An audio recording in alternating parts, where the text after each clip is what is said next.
포럼에 계신 윤익훈 교수님을 모시겠습니다. 감사합니다.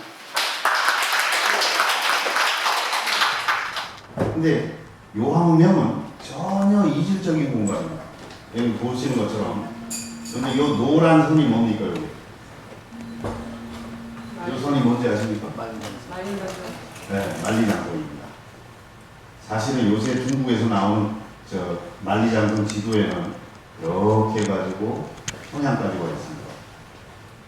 여기까지 이렇게 와 있어요. 만리장성을 확대하면서 고구려 장성들을 다 만리장성에다 넣어가지고 몇천 킬로를 현재는 늘려놨습니다. 하여간 전통적인 만리장성이 요 산에 나옵니다. 그리고 이 만리장성에 대해서는 세 가지 뻥이 있습니다. 하나는 달에서 보인다는 거. 안 보인다. 달에서 안 보인다. 단 하나는 뭐냐면 달에서 지구로 귀환을 하면 우주선을 타고 귀환을 하면 외계에서 지구로 접근할 때 가장 먼저 육안으로 확인 가능한 인공 구조물이 만리장성입니다. 달에서 보이는 건 아니에요. 그다음에 두 번째 뻥이 뭐냐면 다들 제가 시간이 없어서 여러분들 질문 안 드리는데 다 진시황 때 쌓았다고 알고 있어요. 이게 이것도 뻥입니다. 진시황 때는 진시황 태어나기도 전에 수천 년 전부터 여기에는 수많은 소국들이 만든 그 성들이 있었습니다. 그거를 최초로 통일왕조를 만드니까 그 작은 소국들이 만든 북방 유목족들의 침입을 막기 위해서 건설했던 작은 성들을 전체적으로 연결하는 거예요. 그래서 진시황 때 전체적으로 연결하는 거지. 진시황 때 최초로 다 쌓는 게 아닙니다. 그러니까 진시황이 진나라로 천하를 통일하고 나서 국가는 20년밖에 안 갑니다. 국가는 20년 뒤에 망합니다. 진나라. 그 20년 동안 이걸 다 짓는다고? 말도 안 돼. 이게 두 번째 뻥. 그 다음에 세 번째 뻥은 뭐냐면, 여러분들 아마, 지금은, 중국의 여행 간 다큐멘터리인데서 많이 스마타이라든지 빠다링 그러는데, 우리가 엽서에서 보고 다큐멘터리에서 맨날 영상으로 보는 전돌로 싸우고 멋있는 돌은 전부 명나라 장성입니다. 명나라 때 만들어진 겁니다. 그렇게 멋있게 전돌로 보강하고 하는 것들은. 그건 진시황 때 만든 장성과는 전혀 상관이 없는 거예요. 하여간 만리장성은 전통적으로 중국을 북방족과 구별하는 한족들 스스로가 만든 경계선이었어요. 이거는 북방족들이 쌓은 성이 아닙니다. 이 유목족들이 계속 뭐 감흥 들고 그러면 이 기동력이 있으니까 치고 빠집니다. 밑으로 내려가서 약탈을 하거나 그렇게 합니다. 그래서 그 침입을 막기 위해서 이 기동력이 있으니까 치고 빠집니다. 밑으로 내려가서 약탈을 하거나 그렇게 합니다. 그래서 그 침입을 막기 위해서 한족들이 스스로 쌓은 경계입니다. 황하에서 다 전파된 겁니다.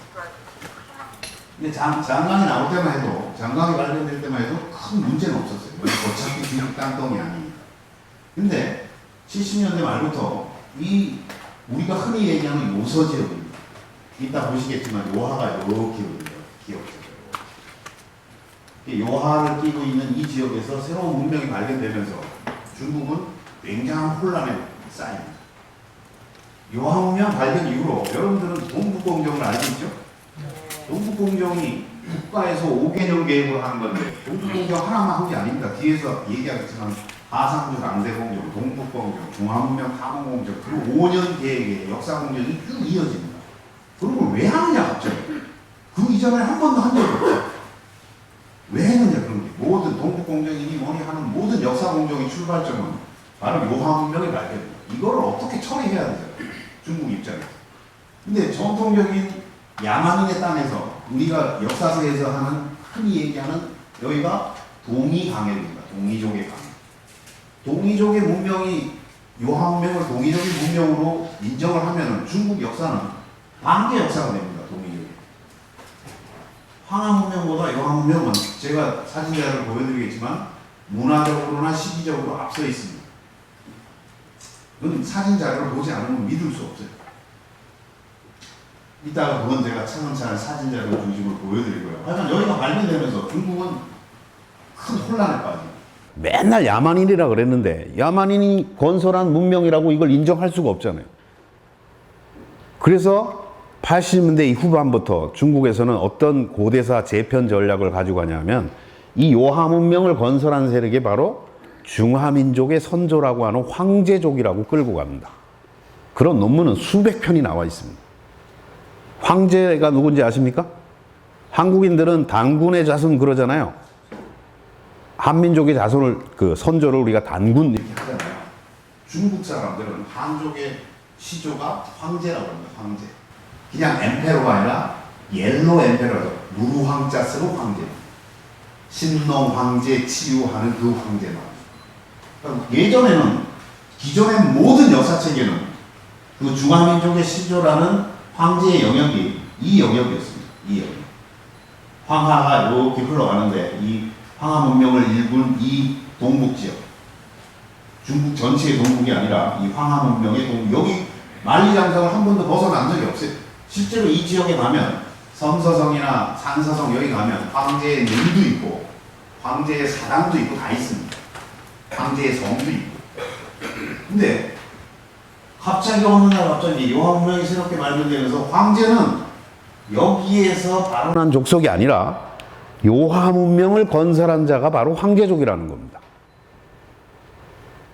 여러분들 그 시각의 차이는 어마어마합니다. 그게 뭐냐 하면 그 이후의 논의는 어떻게 전개가 되고 있냐면 요하 문명을 건설한 세력이 황제족이고 이후의 역사시대에 태어나는 이 지역에서 만주 일대에서 발언하는 모든 소수민족은 황제의 후예라는 겁니다.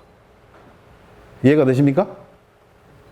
이 초기의 문명을 건설한 세력이 황제족이니까 그 이후의 역사시대에 나타나는 말갈족, 몽고족, 만주족, 물론 조선족, 뭐 허저족, 에벤키족 하는 수많은 이 북방 소수민족들은 전부 황제의 후예라는 겁니다. 이건 내 얘기도 아니고 어떤 중국의 역사학자 한 사람이 떠드는 얘기도 아니고 수백 편의 논문이 나와 있고 지금 중국에서 정설화되어 가고 있는 겁니다. 그렇게 되면 그 황제의 후손들이 만든 역사는 전부 중국사라는 겁니다. 이해가 되십니까? 그러면 이 지역에서 발언한 고조선이나 부여, 고구려는 당연히 중국사의 일부가 됩니다.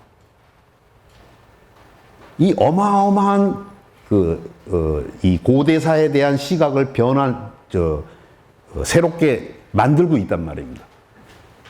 근데 그거에 대한 대책이 없어요, 우리는. 그래서 좀 상세한 얘기는 뒤에서 다시 하고요. 그러니까 이 요하 문명의 주도 세력이 누구인가 하는 거는 앞으로 미래 역사에 대한 어마어마한 갈등을 내재하고 있는 상황입니다. 중국은 이미 정설화 시키고 있어요. 황제적으로 끌고 가는 것. 여러분들 다 기억할 겁니다. 얼마 전에 시진핑과 트럼프가 만나서 신문에 공개가 됐어요. 여러분들 다 기억할 겁니다. 트럼프가 그러기에 시진핑 주석이 얘기하는데 한국은 대대로 역사 이래로 중국의 속국이었대라. 다 뉴스에서 보셨죠? 그러면서 여러분들이 우리 신문에도 보면 시진핑의 역사의식이 문제가 있다. 그게 시진핑 혼자의 문제일까요? 시진핑만 그렇게 생각하는 걸까요? 이 초점을 잘못 잡고 있어요. 언론에서도. 중국 13억은 다 그렇게 생각하고 있습니다. 학교에서 그렇게 배웁니다. 저는 그 시진핑하고 트럼프의 그 사건이 역사 인식에 대한 그 뉴스가 신문에 오픈된 게 천만다행이라고 생각해요.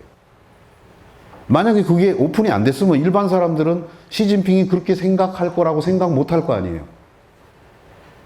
우리식으로 중국이 고대사를 인지할 거라고 생각할 거 아니에요.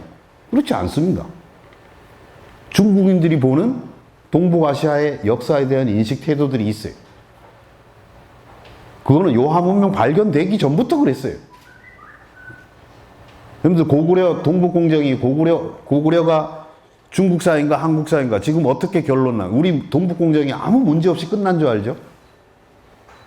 그렇지 않습니다. 중국 학생들 다 고구려는 중국사로 배웁니다. 역사책에 그렇게 써 있어요. 아무도 얘기 안 합니다. 제가 연영대학 교수로 있을 때 뭐 얘기하다가 역사 얘기가 나오면 고구려가 한국사다 그러면 중국 학생들이 제가 그때 교수였는데도 뭐라 그러냐면 선생님은 지나친 애국주의자라 그렇게 생각한다는 거예요. 학생들은 그렇게 반론을 합니다. 왜냐하면 한 번도 배운 적이 없으니까. 자기는 그렇게 배운 적이 없어요. 남침도 마찬가지입니다. 6.25 남침 얘기를 하면은 한국 학과 아이들이니까 6.25 얘기하다가 북한이 남침했다 그러면 얘네들은 항의를 합니다. 선생님한테. 왜냐하면 한 번도 배운 적이 없으니까. 북침으로 배웠으니까.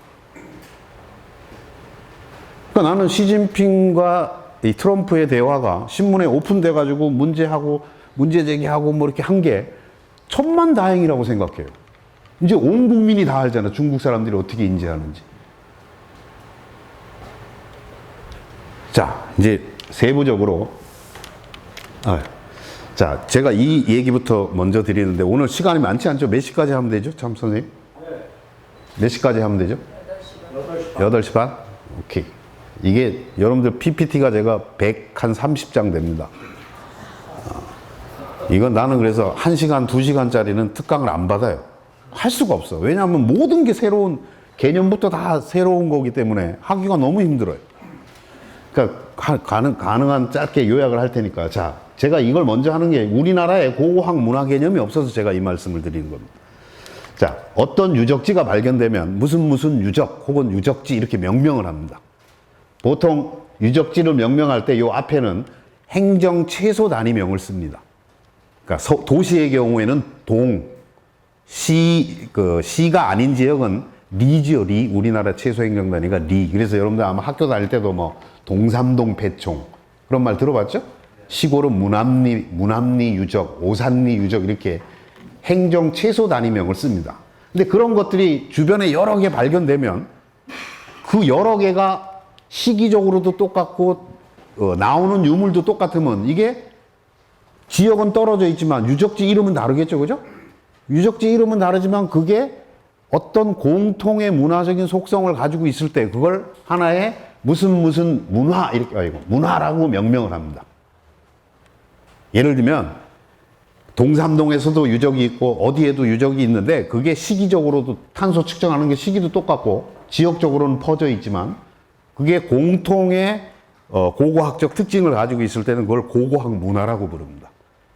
그래서 고고학 문화라고 명명할 때는 무슨 문화 이렇게 말하는데 요 앞에 명명은 뭘로 하냐면 그런 유형의 유적지가 최초로 발견된 곳.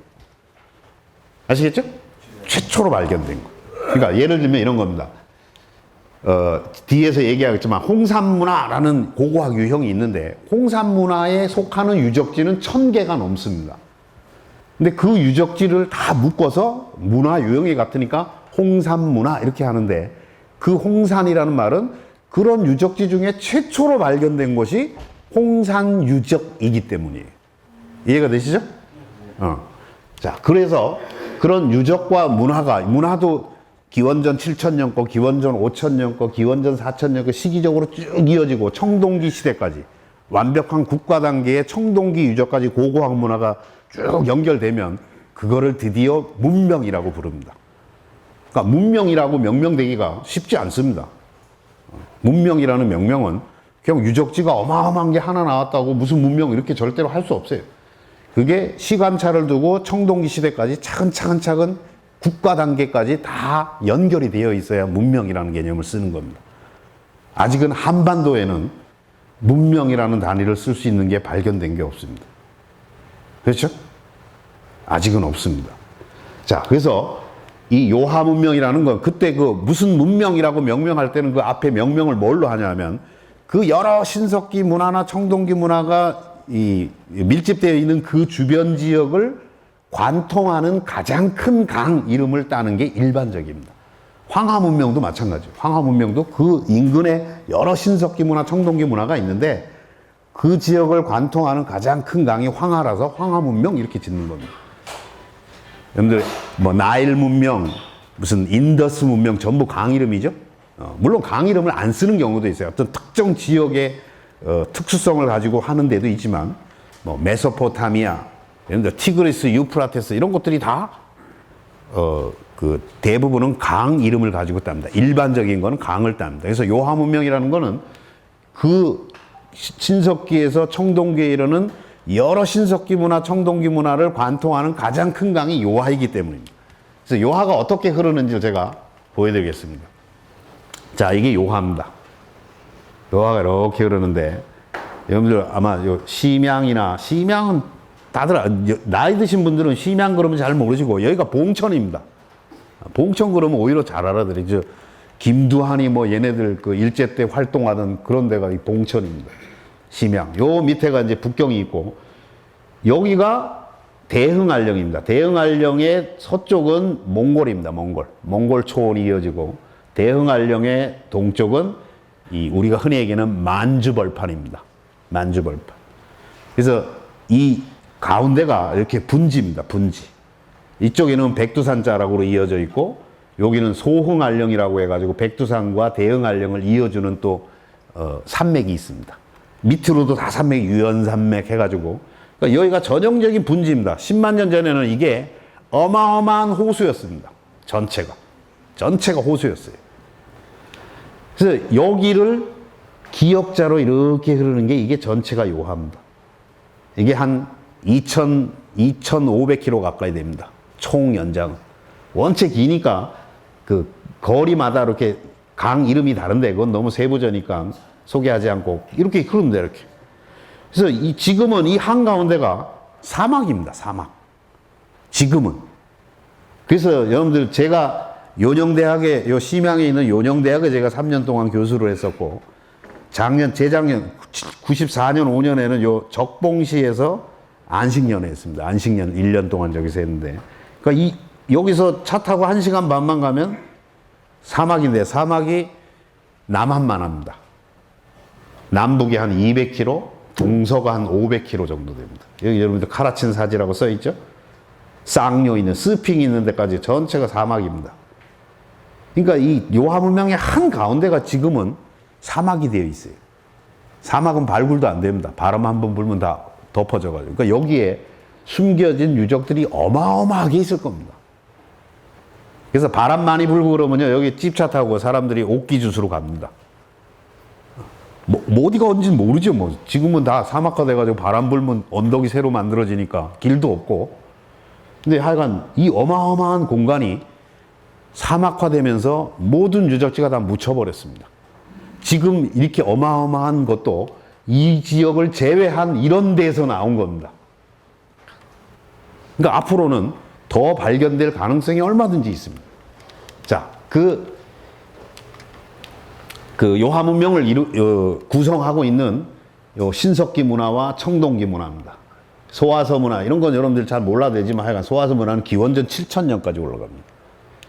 흥융화, 부화, 저보고, 홍산 단계에서는 전기, 후기 둘로 나누는데, 기원전 4500에서 3000년이 완전한 신석기고, 후기 단계, 기원전 3500에서 3000은 동석병용 시대입니다. 이미 순동 귀걸이가 나옵니다. 무덤에서 순동 귀걸이가 나옵니다. 이거는 정식 보고 발굴 자료에 나오는 겁니다. 이상한 자료가 아닙니다.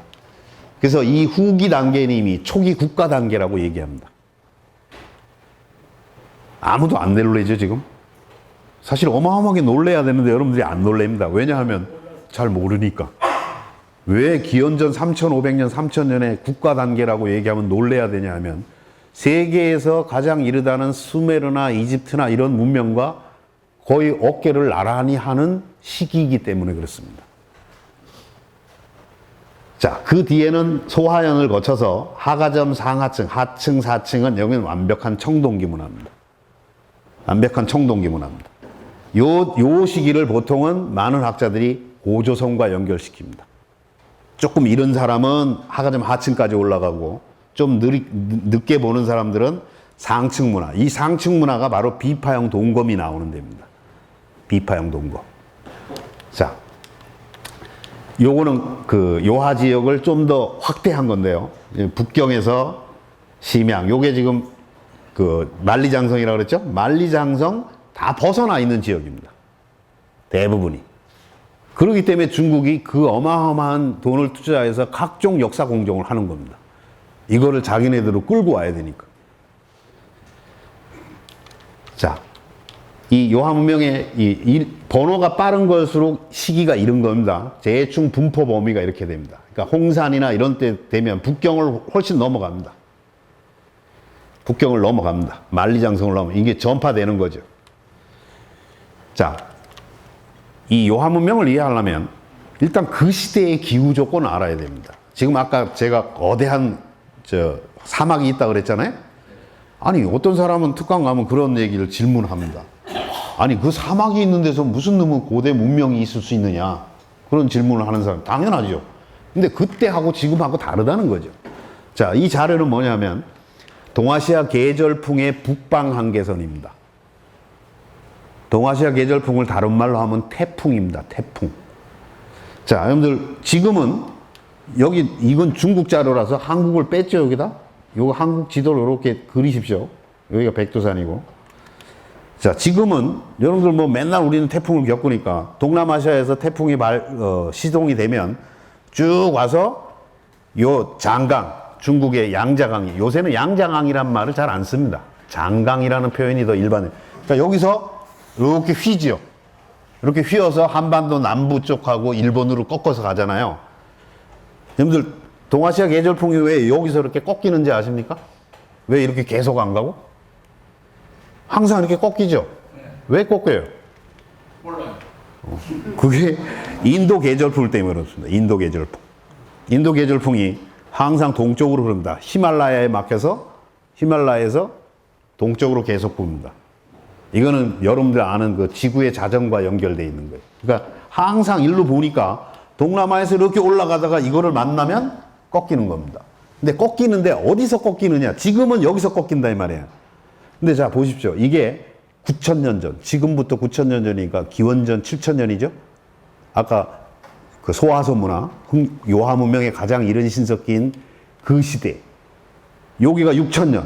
그러면 한 기원전 6,000년이면 거의 홍산문화 시기인데, 자 요하문명이 한창 번창할 때 태풍이 이 바레반 지역까지 올라왔다 이렇게 꺾였단 말이에요. 이해가 되세요? 그러니까 여기는 아주 살기 좋은 곳이죠. 태풍은 바람만 오는 게 아니죠. 수많은 비와 바람과 습도와 이런 것들을 몰고 갑니다.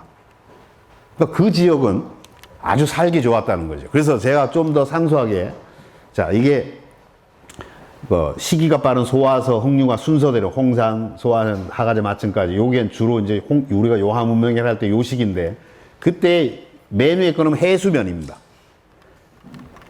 요게 지금의 해수면 높이고, 자 요하문명의 가장 핵심적인 홍산 문화가 꼽힐 때 거의 10m 이상 높죠, 현재보다? 해수면이 10m 이상, 해수면이 높다는 얘기는 바닷물 높이가 높아지면 강물 수위도 따라서 높아지죠. 오케이?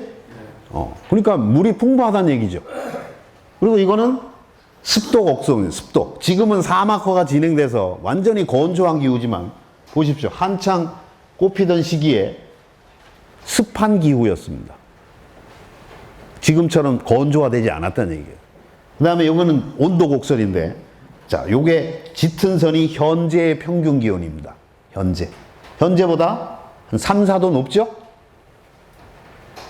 이걸 종합해서 보면 현재 요하문명 지역은 현재는 사막화되어 있지만, 대부분이 사막화와 초지화되어 있지만, 당시에 요하문명이 꼽히던 시절에는 기온이나 습도나 이런 조건으로 볼 때 한반도 중부와 거의 동일합니다. 평균 온도나 이런 것들이. 그러니까 아주 살기 좋은 기후였다는 겁니다. 태풍 지나가죠? 그죠? 남쪽으로는 태풍 지나가면서 풍부한 수량과 습도와 이런 걸 제공하면서 그 지역은 아주 끝내주는 초지였습니다. 농경이 가능하고, 농경도 실제 했습니다. 자료를 보여줘야지 믿죠. 자, 요하문명이 새롭게 발견되면서 아까 말씀드렸어요. 그 중국은 상고사를 완전히 재편하는 어마어마한 새로운 시도를 합니다. 그래서 요한문명이 발견됐으니까 초기에는 도대체 이게 건설한 세력이 누구인가 얼마나 궁금하겠어요. 그죠? 그래서 발굴이 87년이 뭐냐 하면 홍산문화의 가장 핵심적인 유적인 홍산문화의 우화량 유적이 1차 발굴된 시점입니다. 가장 중요한 유적이 전모를 드러내면서 학자들이 드디어 논문을 쓰기 시작합니다. 이 요하 문명을 건설한 세력이 누구냐에 대해서 갑론을박이 나옵니다. 딱 두 가지 논리로 나뉩니다. 하나는 동이족이다. 요하 문명은 동이족의 문명이다. 이게 맞는 시각이죠. 동이족 중에서도 조이족이다, 이게. 세를 토템으로 했던 조이족이 건설한 고대 문명이 요하 문명이다. 이게 87년에 이민이라는 사람이 논문을 발표를 합니다. 근데 이 논문은 완전히 딱 한 편으로 끝납니다. 그 이상 아무도 논문 나오지 않습니다. 동이족 문명이라는 건. 왜요? 동이족 문명이라는 걸 인정하는 순간 황하 문명 자체가 동이족의 반개 문화가 됩니다. 여러분들 여기 어르신들 가운데 무슨 시경이나 서경 이런 거 읽어보신 분들 많을 거예요. 논어도 보면 맨날 역사서에서는 동이족은 다 야만족이고 이렇게 해놓고 공자는 자기는 동이에 가고 싶다. 동이에서 살고 싶다 그럽니다. 동이는 맨날 예의가 이루어지는 군자대국이고 이런 게 시경, 서경, 산해경에 많이 나옵니다. 그러니까 역사서하고 서로가 매치가 안 되는 거예요. 맨날 우리가 아는 중국의 25사는 한대 이후에 다 재편된 겁니다. 아시다시피. 사기, 한서 이런 것들이 한족이라는 동일 민족, 한족 의식이 형성된 이후에 25사가 다 편집됩니다. 우리가 정사라고 하는 건. 거기에는 한족 중심의 역사관이 전제로 깔려 있어요. 그러니까 거기에는 한족 이외에는 다 야만입니다. 우리가 여러분 아는 화이관이라고 그러죠. 중화족이 가운데 있고 동서남북으로 동이, 북적, 남만, 서융하는 사이관 가운데 자기네 중화족을 놓고 그걸 바탕으로 하고 있어요. 그러니까 동이족 그러면 다 야만인이에요. 근데 그 사기나 한서라는 역사서가 쓰여지기 이전의 옛날 글들, 시경이나 서경이라든지 산해경, 여시춘추라는 이런 그 이전의 기록들, 전국시대나 춘추시대에 기록된 거에 보면 전부 다 동의로 돼 있어요. 복희도 동의라 그러고 그 동의는 항상 군자대국으로 나와요. 그게 항상 매치가 안 됐었다 이 말이에요. 근데 이제는 요하 문명이 발견돼서 왜 그런지가 이해가 된 겁니다. 이민은 그걸 꼽은 거죠. 이게 바로 동이족의 문명이라는 거예요. 이게 맞지. 저는 이게 맞다고 생각합니다.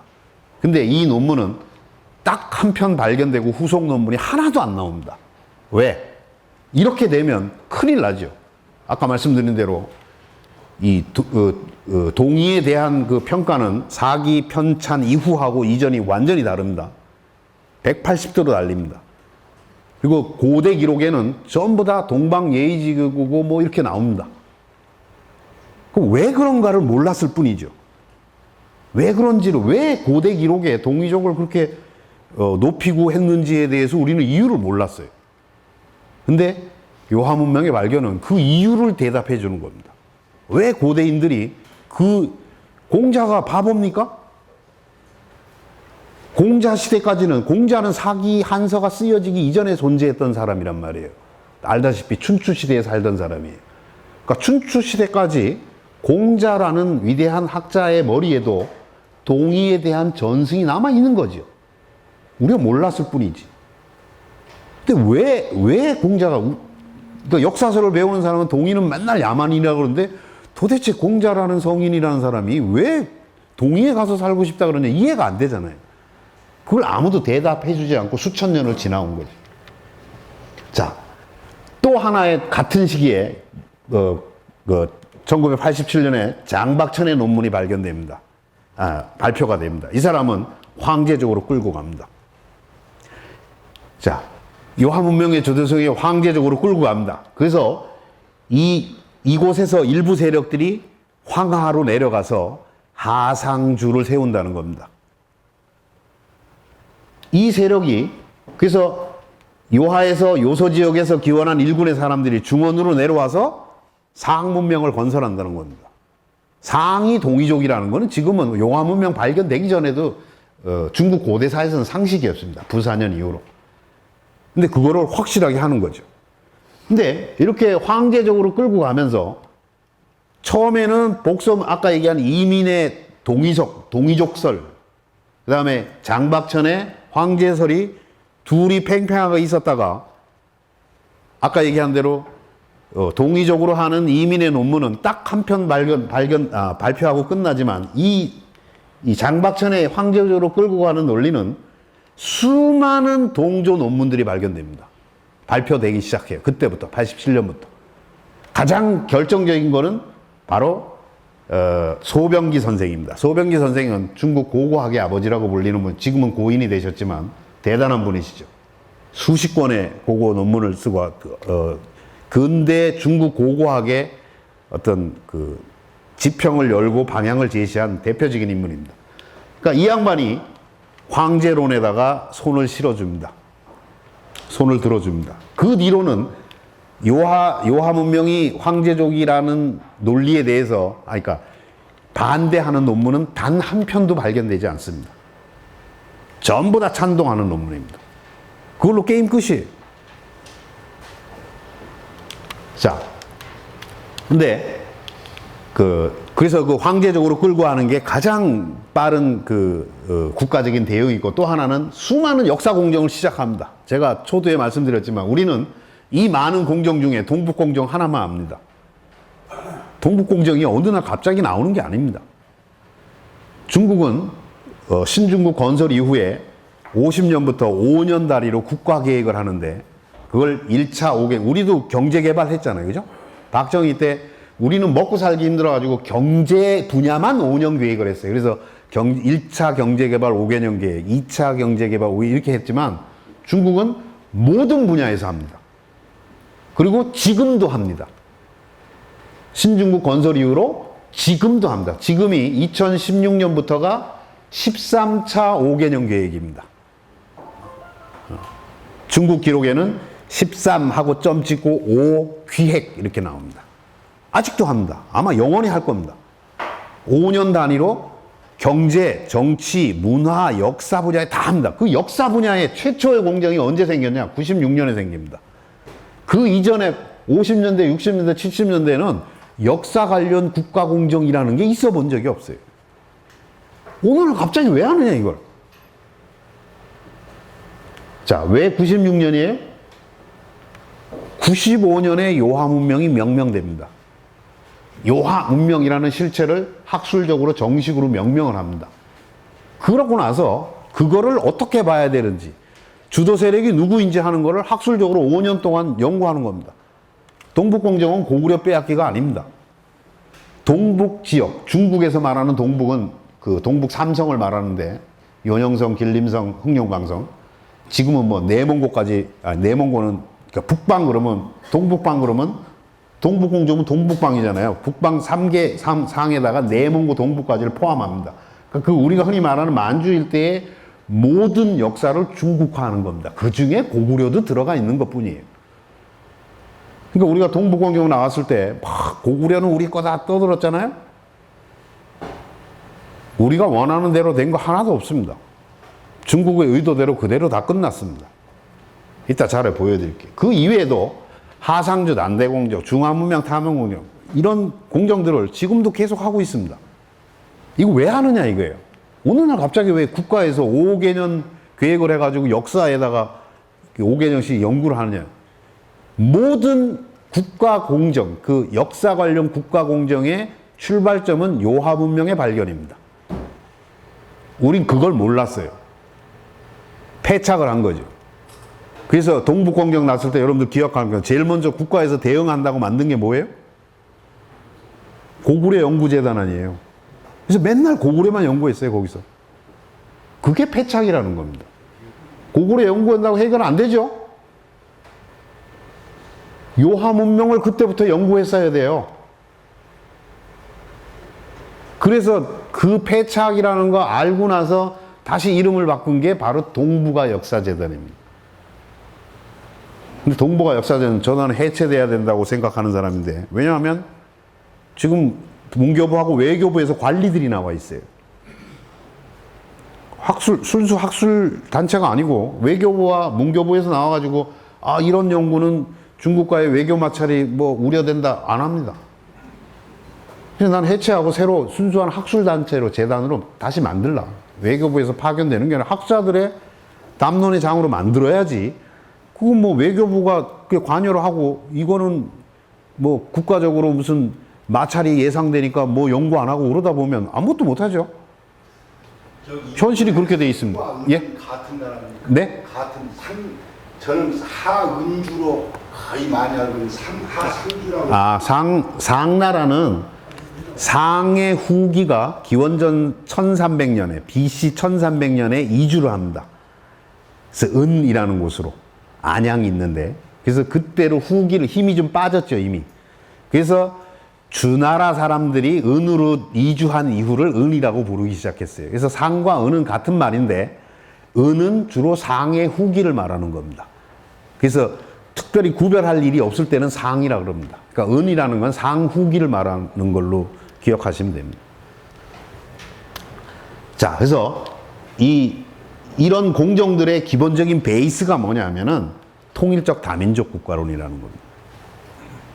중국은 여러 민족이 하나의 민족으로 통일된 다민족 국가론이다 이게.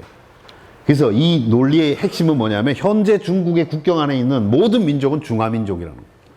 중화민족에 속해 있는 하나의 소수민족이다 이겁니다.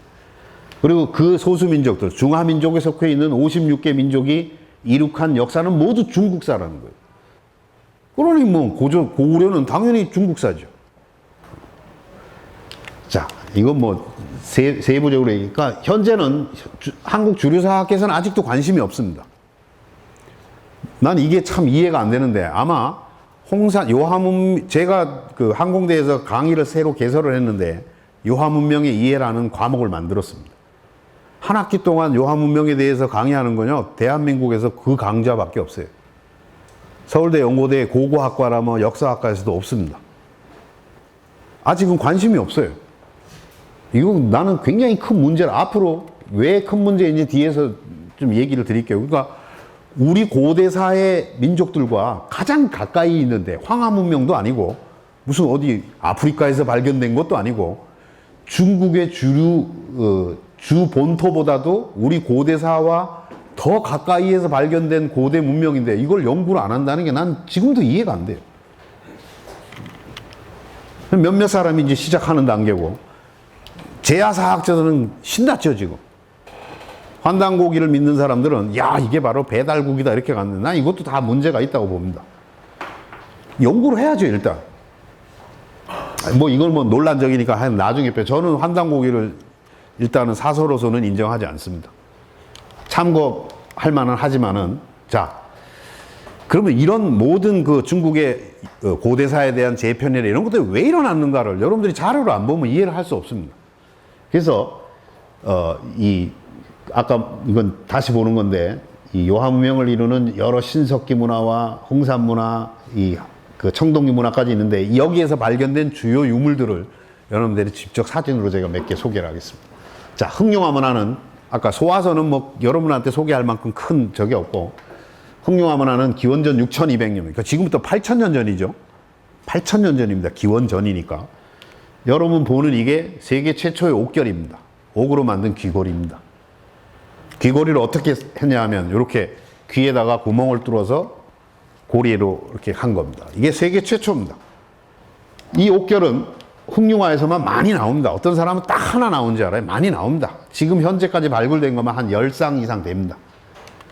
근데 이렇게 걸었는데 이런 옥결이라는 게 이걸 학술적으로는 결상이식 혹은 옥결 이렇게 부르는데 이 결이라는 게 옥결이 발견되는 것이 세계 어디에서나 발견되는 게 아니라 중국의 동해안 지역과 한반도와 일본 내에서만 발견됩니다.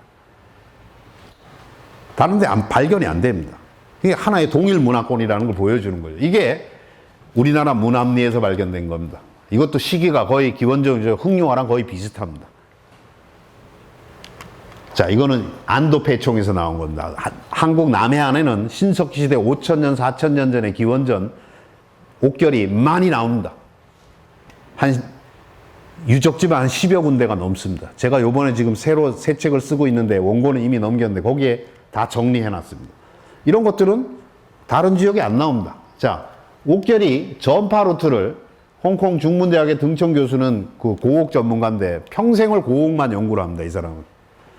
근데 그 옥결이 흑융화에서 나오면서 흑융화에 이제는 옥결의 기원지는 흑융화 문화입니다.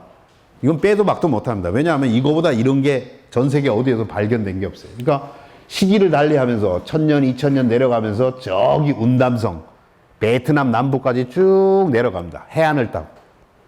중국의 해안을 타고. 그래서 일본에 자꾸 내 요걸 고친다는 게 뭐냐. 왕해가 소장입니다. 지금 고고연구소 소장인데 일본으로 전파 루트를 얘기합니다. 흑룡화에서 즉 아까 만주 일대에서 양자강까지 동해안을 타고 내려갔다가 일본 큐슈로 백골리 들어가는 거. 연해주를 통해서 북해도 홋카이도 쪽으로 해서 일본으로 들어갑니다. 일본에도 이미 기원전 5000년대의 옥결이 많이 나옵니다. 한중일 요 해안가 지역 이외에는 옥결이라는 게 안 나옵니다. 아시겠죠? 그래서 저는 이제 한반도를 통하는 루트도 하나 개설해야 된다고 생각하는 거고. 자, 옥결은 흑룡화가 여기인데 요 수암에서 갔다가 만들었습니다. 이게 거의 직선거리가 450km 가까이 되는데 여기에서 재료를 가지고 여기서 만들었어요. 이 지역에는 홍산문화까지 많은 옥기들이 수만 점이 나오는데 그 중에 50% 가까이가 수암옥입니다. 수암옥. 수암에서 난다 그래서 수암옥이에요. 여러분들 수암옥은 이미 수도 없이 만져봤습니다. 여러분들 맨날 그 옥찜질방에서 눕고 하는 데가 전부 수암옥입니다. 다 수입옥. 싸구려 옥의 대명사입니다.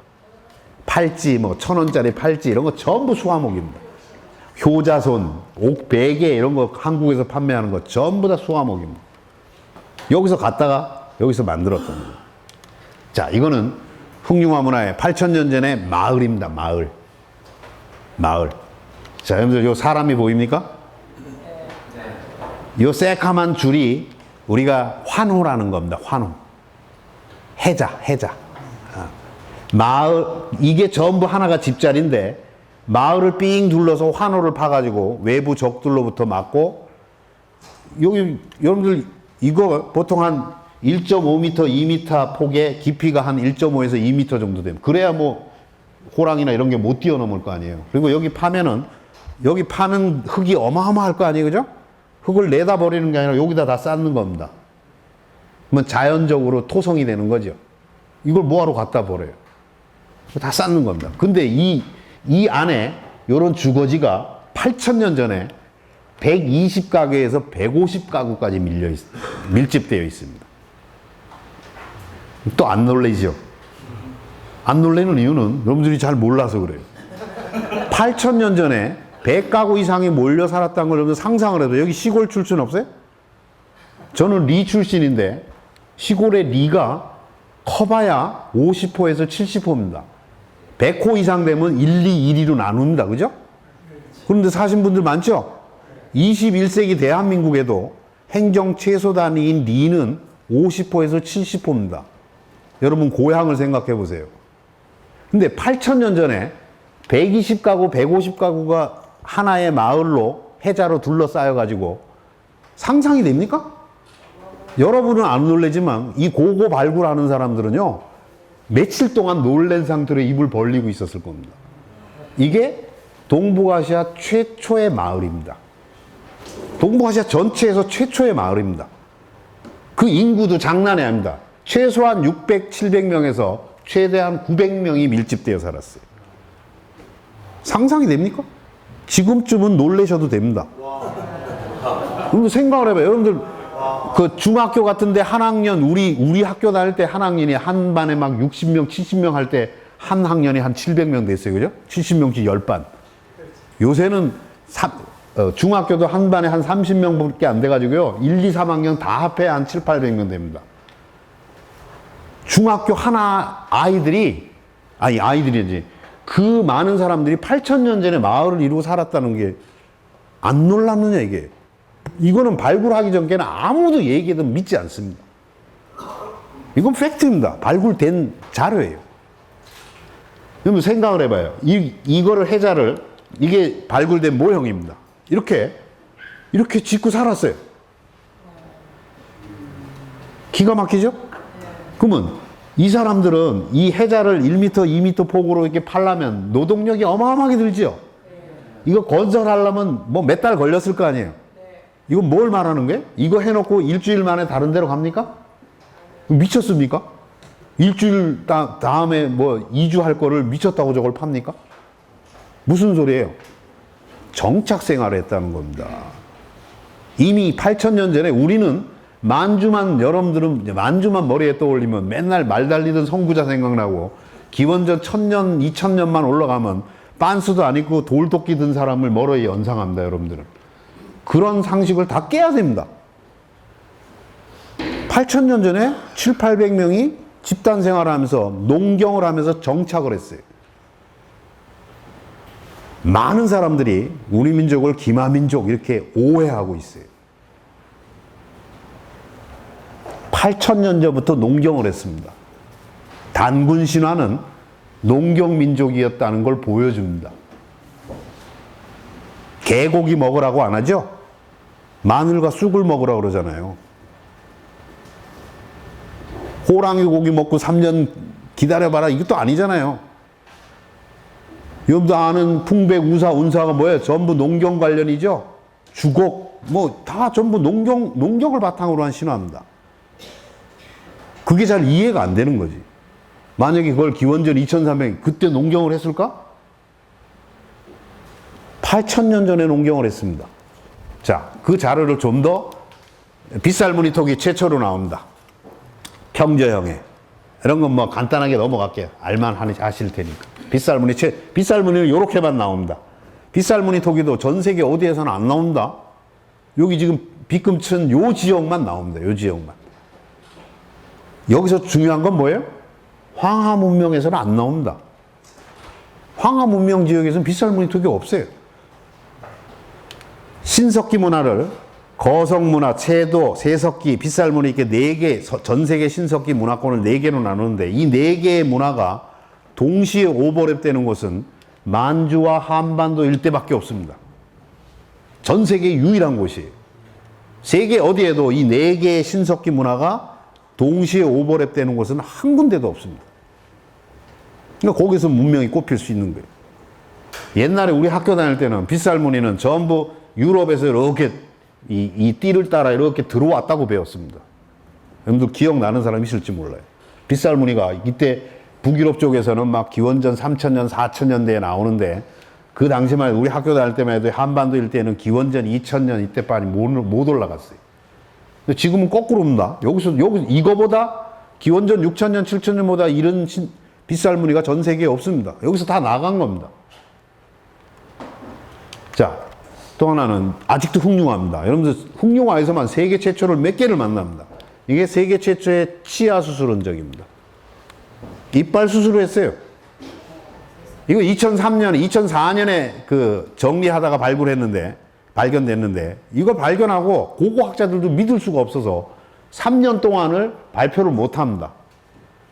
이게 진짜 치아 수술 흔적인지. 근데 3년 동안, 4년 동안 연구한 그때 정식 기자회견을 통해서 이거는 틀림없는 치아 수술 흔적이다. 발표를 합니다. 여기 뭐 현미경 사진으로 연구하고 연마한 다 나오고. 여러분들, 이 치아 수술을 하려면 뭐가 필요합니까? 최소한. 도구는 이렇게 구멍 뚫는 건 이미 옥기를 제작했기 때문에 이미 능력이 있어요. 또 뭐가 필요해요? 마취를 해야죠. 여러분들 마취 안 하고 이거 수술 해준다 그러면 그냥 혀 물고 죽는 게 낫죠. 한 군데도 아니고 여기도 뚫고 옆으로도 뚫고 이거 마취 안 하고 하면 이거는 이빨 아파 본 분 알죠? 저걸 마취 안 하고 저렇게 한다 그러면 그냥 죽는 게 낫습니다. 저기는 마취술이 있었다는 얘기입니다. 뭔지는 아직은 몰라요. 근데 최근에 이 흑룡화에서 한 100여 킬로 떨어진 곳에서 2012년에 최초로 아마 세계 최초인지는 아직은 제가 확인을 못했는데 하여간 동북아시아에서는 최초로 그러니까 대마씨가 발견됐습니다. 새알. 대마씨. 대마 아시죠? 대마초 만드는 거 환각자기. 대마씨가 발견됐어요. 기원전 4500년에. 이거는 6000년이니까 그때도 대마가 있었을까? 추론은 가능하다는 거예요. 근데 어떤 시기건 마취를 하지 않고는 이건 불가능하죠. 그건 기본적으로 어떤 식으로건 술을 만들어 먹었는지 대마를 이용했는지 그건 아직은 밝혀진 바는 없지만 뭔가 마취술이 있었을 거라는 건 충분히 추론 가능합니다. 이제 앞으로 발굴이 되면 뭐가 나올 수 있죠. 초미의 관심사 중에 하나입니다. 그 마취를 어떻게 했을까도. 자, 이건 뭐. 자, 그 다음에는 이게 여러분들 보는 게 세계 최초의 재배 기장과 조입니다. 야생종이 아닙니다. 야생종이 아니고 재배종입니다. 이미 순화 과정을 거친 재배종입니다. 야생종은 이렇게 수집해서 먹고 마는 거죠. 그죠? 이것도 한두 알도 아니고 1,500알이 발견됐습니다. 그래서 90%는 기장이고 10%가 조입니다. 이게 기장이고 조입니다. 여러분들 기장과 조는 지금도 우리 오곡밥에 넣지요. 근데 여러분들 공자님은 쌀밥을 먹었을까요? 그런 생각 안 해보셨죠? 여러분들이 시경이나 서경이나 이런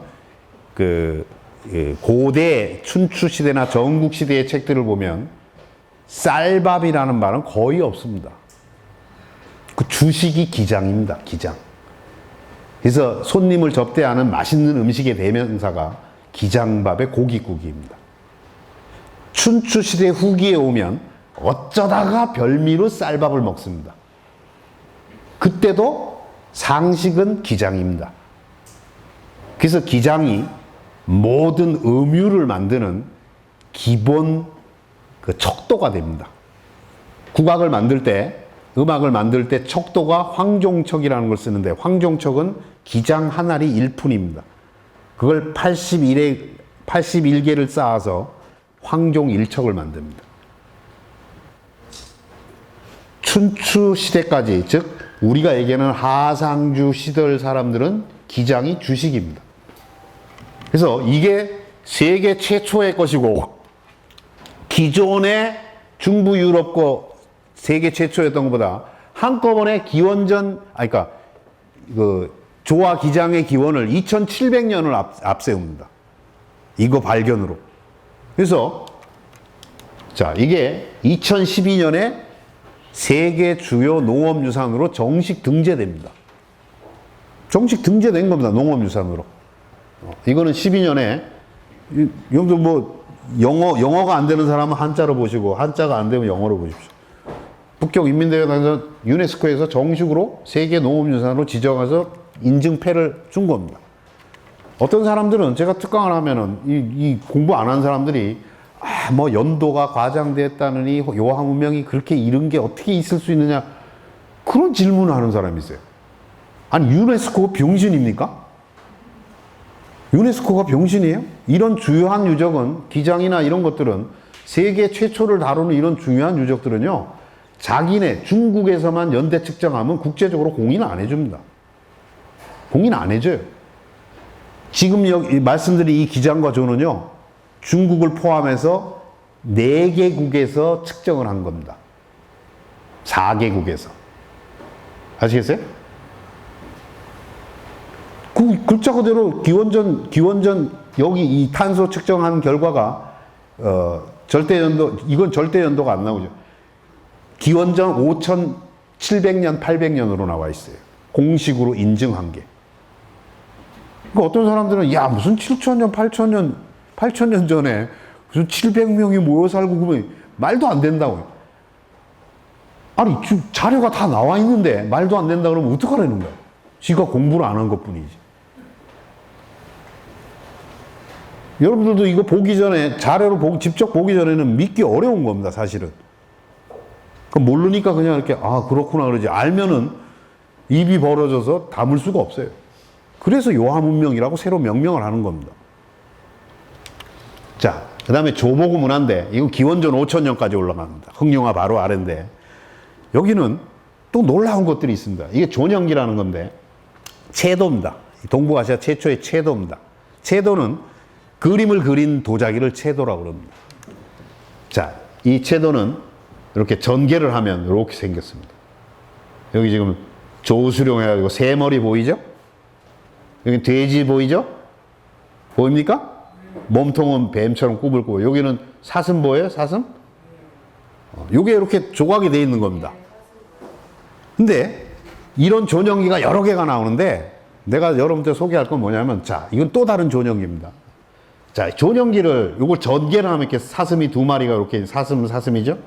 두 마리가 있는데 이 디자인 한 거 봐. 여기 디자인 전공하는 분 혹시 안 계세요? 아무도? 기가 막히죠? 여러분들 이 사진을 찍어가지고 디자인하는 친구들한테 보여줘 보십시오. 이게 7,000년 전 사람이 디자인한 거라고 얘기하면 믿겠는가? 여러분들 7,000년 전에 채도에서 그림은 정말 조악한 사람 같지 않은 사람, 뼈대만 있는 사람, 뭐 물고기 같지도 안 생긴 물고기, 삼각형 연결한 거 이런 정도예요.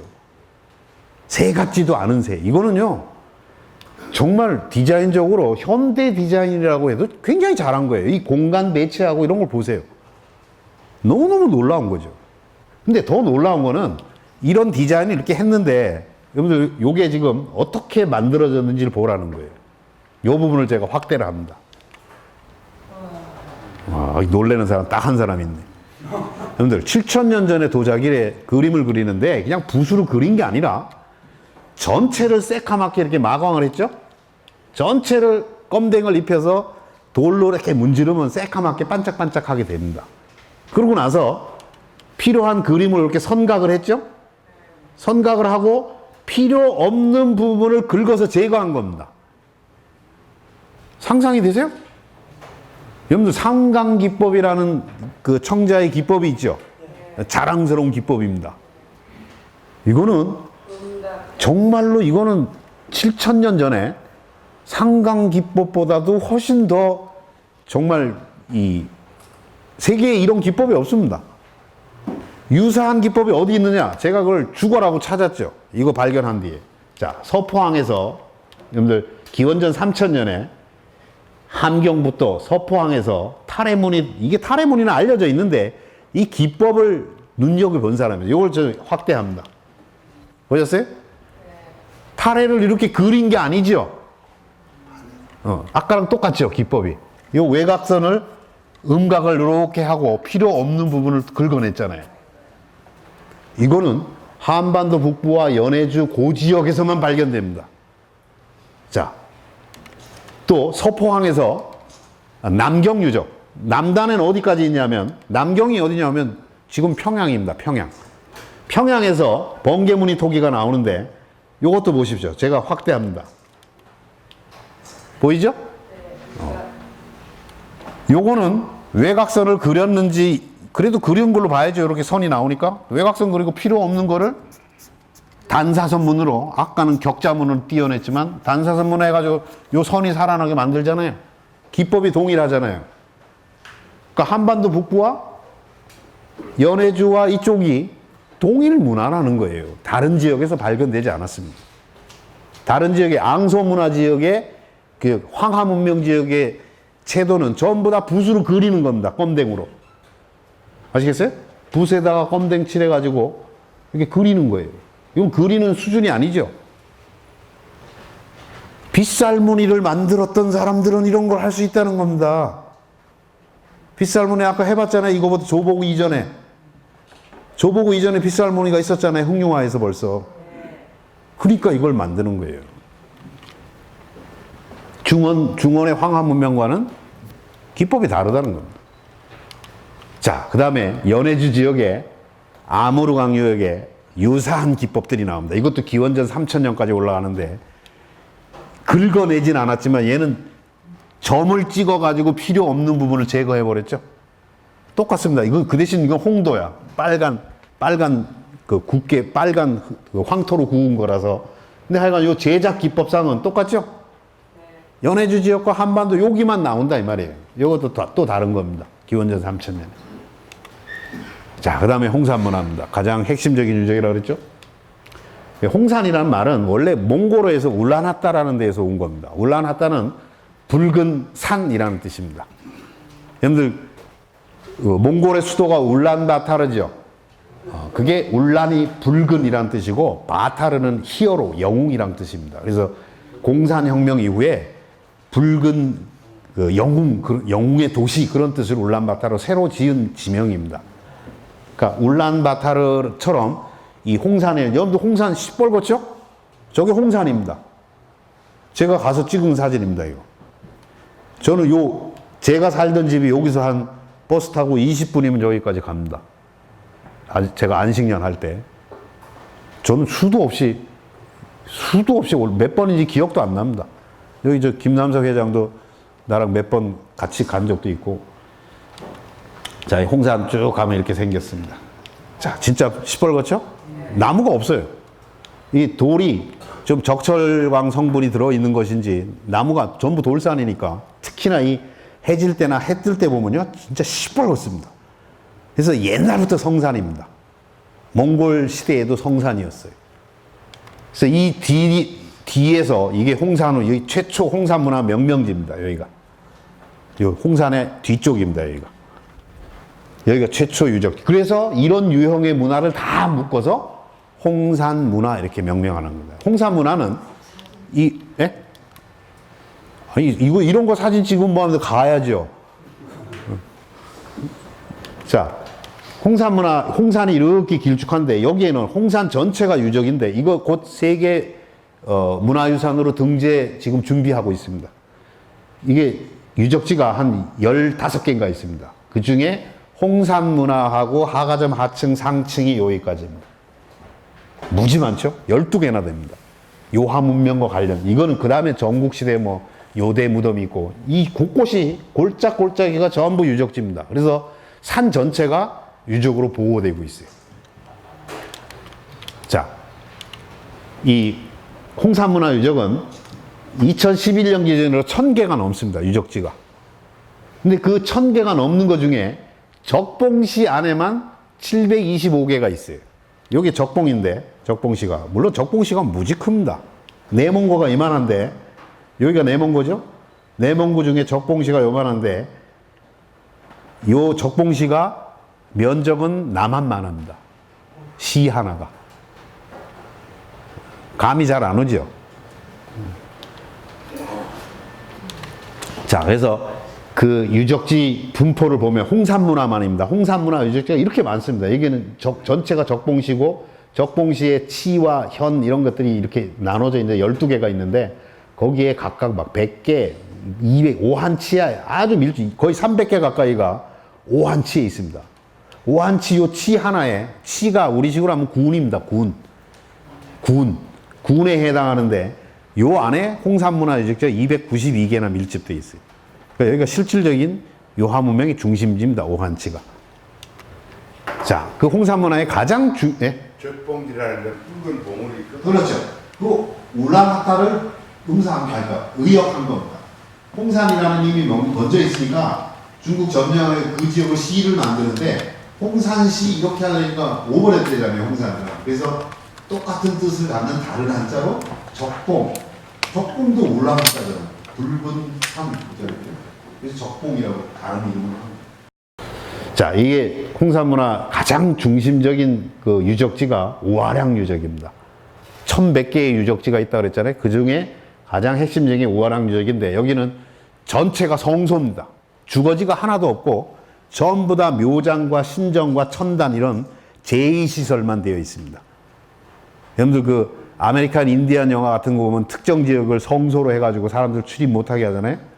이 주변 반경 한 5km, 10km 안에는 홍산 시대의 주거지가 하나도 없습니다. 전부 묘장만 있어요. 그러니까 성소입니다. 성소. 제단도 있고. 여기가 여신묘가 있고, 여신묘는 여신 사당입니다. 단독 여신을 모신 사당이 있습니다. 여기 천단이 있는 지역이고, 여기 맨 크게 그려져 있는 거는 거대한 7층 피라밋입니다. 이따 사진 제가 보여드릴게요. 자, 우아량 일대 요런 식의 요게 천단이고 적석총들이 이렇게 피라밋식으로 적석총이 있습니다. 한 변이 20m, 30m짜리입니다. 기원전 5,500년에. 상상이 되십니까? 자, 이거는 뭐 그 지역에 대한 거고 이 지점, 우아량 이 지점에 이게 천단 지역인데 이런 거 적석총입니다. 자, 이게 적석총인데 이게 3층 피라밋입니다. 한 변이 한 30m 됩니다. 요 천단은 3원으로 되어 있는데 요 천단은 가장 넓은 그 직경이 22m입니다. 5,500년 전에 상상할 수 있어요? 천단을 따로 만들었어요. 3원으로. 자, 그래서 5,500년 전에 이미 국가가 되기 위한 모든 조건을 다 가지고 있다는 겁니다. 이 지역에는. 이 우하량 지점에는. 자, 여기는 제가 답사 가서 찍은 사진인데 이게 천단입니다. 그대로 여기서 여기까지가 한 140m가 되는데 기둥 하나 없이 철골 구조로 그대로 보존해 놨습니다. 이 무지무지 어렵습니다. 기둥이 하나도 없잖아요. 이 어마어마한데. 자, 이거는 여러분들 5,500년 전에 지금 여러분들 묘를 보는 겁니다. 이 돌 다듬은 거 보시세요? 5,500년 전에 신석기인들이 적석총 싸우면서 돌을 이렇게 네모나게, 이건 잽도 아니죠. 이거 보십시오. 이게 큰 묘인데 3층짜리 한 변이 30m 되는 3층 피라미드 묘인데 이 돌 보세요.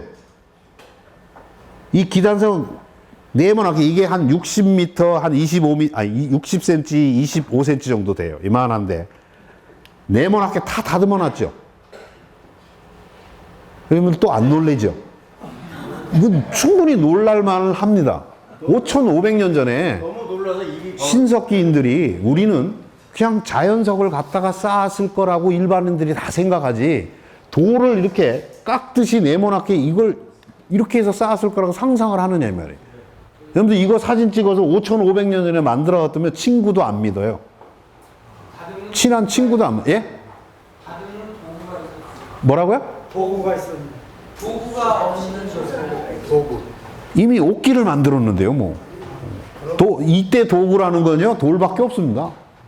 그러니까, 이렇게 다듬어서 하려면은 무지무지 많은 노동력이 들었겠죠. 이런 규모의 이런 게 수십 개가 나오니까, 그 지역에서만. 그러려면 그 수많은 노동력을 컨트롤할 수 있는 절대 권력자가 있어야 됩니다. 그래서 왕급에 해당하는 전지전능한 권력자가 있었다는 겁니다. 그리고 저런 거를 30m짜리 적석총 3층짜리를 수십 개씩 쌓으려면요, 그냥 아무도 하나 데려가 너 무덤 하나 만들어 안 되죠. 누가 있어야 돼요? 그걸 설계하는 석장인들이 있어야 됩니다. 직업적으로 분화되어 있다는 겁니다. 그 다음에 옥기가 많이 나온 뒤에 보여지고 옥기 장인들도 분화되어 있습니다. 여러분 보십시오. 지금 내가 하도 놀래가지고 내가 답사 가서 일부러 다 이제 보이시죠? 이렇게 5,500년에 다 이 자연석이 아닙니다. 다 다듬은 돌이지. 이제 놀랄만 하죠? 이거 지금 여러분 보는 게 5,500년 전 사람들이 쌓은 거예요. 그것도 무슨 거주 공간이 아니라 무덤으로. 여러분 중에 돌아가시면 이렇게 무덤 쓸 사람 있어요? 저 돌들은 색깔은 다 적봉산에서 나온 돌들입니다. 여긴 전부 석회암입니다. 석회암. 천단만 빨간색으로 무슨 안산암으로 만들고, 그건 그 지역에서 안 납니다. 천단은 다른 데에서 가져와다가 만들었어요. 또 그건 놀라운 거죠. 자, 이게 천단, 3원 천단이고, 더 놀라운 거는 이 천단을 이게 고고학자들, 이게 연합 연구가 돼야 된다는 거예요. 고고학자들은 이거 발견해놓고 3층 천단이다 그러고 끝났어요. 그래도 놀랍지만. 근데 건축학 하는 친구들이 보고 최근에 뭘 찾아냈냐면 이 3원 구조가 내접원과 외접원을 이용해서 만들어졌다는 걸 밝혀냈어요. 우리가 상식적으로 만들면 이 간격이 1층, 2층 간격이 똑같아야 되잖아. 이게 다르다는 거에 착안을 한 거예요. 그러니까 고고학자들은 아무 생각이 없었는데 건축하는 사람들이 발견해낸 거예요. 건축학자들이. 보이시죠? 외접 사각형을 그려가지고 두 번째, 거기에 외접 사각형을 그려서 마지막 원을 만든 겁니다. 학자들의 연구에 의하면, 그 건축학자 논문을 읽으면 이걸가 이렇게 할 때는 파의 개념을 알고 있을 가능성이 있다고 얘기합니다. 물론 우리가 아는 3.1415 뭐 어쩌고저쩌고까지는 몰랐어도 보통 우리가 주비상경이나 이럴 때까지의 파이는 3.1 정도입니다. 3.1. 더 이럴 때는 3 정도고, 지름의 3배가 원주라고 일반적으로 계산을 했어요. 근데 그 개념을 알고 있을 가능성이 있다는 겁니다. 그건 아직은 밝혀진 건 아니지만 하여간 이것도 놀라운 거죠. 요번에 책에 들어갑니다. 예전에 제가 이거를 작년에 제가 중국 논문 보다가 깜짝 놀랐죠, 저도. 그래서 새 책에는 이거 다 집어넣어요. 여러분들 아마 우리나라에서 이거 아는 사람은요 300명도 안 됩니다, 아직. 여러분들은 그 중에 한 사람입니다. 난 논문도 안 썼으니까. 새 책에 이제 소개를 합니다. 자, 계속 홍산문화. 홍산문화 여러분들 이게 덮개돌이 이렇게 있는 겁니다. 덮개돌이 있고 피라밋 3층으로 피라밋 무덤인데 지금 보시는 게 관도 있죠? 옥고라 그럽니다. 옥고. 옥으로 된 이거 다 허옇게 보이지만 다 옥입니다. 이게 현재까지 발견된 옥기가 가장 많은 겁니다. 하나에 20개가 나옵니다. 이게 뚜껑이 덮여 있는 거죠. 자, 이거는 2차장을 했어요. 홍산에는 화장도 합니다. 2차장 해가지고 옥기가 달랑 한두 개씩 있죠? 자, 이거는 단독장인데 옥기가 한 4-5개 있죠? 이것도 단독장인데 전부 석관묘입니다. 석관묘가 있고 그 위에 돌로 피라미드를 쌓은 겁니다. 홍산문화의 묘제가 적석총입니다. 중원에는 적석총이 없습니다. 아시겠어요? 자, 여러분들이 이런 묘장을 여러분들이 직접 하면 어떻게 느끼겠어요? 얘하고 신분이 같을까요? 얘하고. 그래서 이런 여러 가지 정황을 봐서 지금 중국 고고학자들은 홍산문화 시절에 이미 최소한 6등급에서 7등급의 신분 분화가 있었다고 얘기합니다. 얘하고 다를 거 아니에요. 얘하고 무덤 크기도 다르고 어떤 데는 옥기가 하나도 없습니다. 그냥 돌무대기처럼 이렇게 쌓고 끝이에요. 피라밋을 안 만들고 큰 것들은 다 피라밋입니다. 정식 3층 피라밋입니다. 자, 여러 형태의 옥기가 무지무지 많이 나옵니다. 자, 그래서 이런 여러 가지가 여러분들 보시면 모양이 다 비슷비슷하죠? 이 수많은 것들을 똑같이 만듭니다. 이 무슨 얘기냐 하면 옥장인이 분화되어 있었다는 겁니다. 아까 석장인이 분화된 건 제가 최초로 지금 소개하는 겁니다. 책에서 내가 주장할 거고. 옥장인이 분화되었다는 얘기는 이미 중국 학자들이 처음부터 얘기했어요. 옥은 아무나 못 만들잖아요. 근데 모양이 똑같아요. 나오는 것들이. 그러면 옥만 전문적으로 만드는 옥장인 계급이 직업적으로 분화되어 있었다는 겁니다. 난 거기에 한술 더 떠서 석장인도 분화되었을 거라고 보는 겁니다.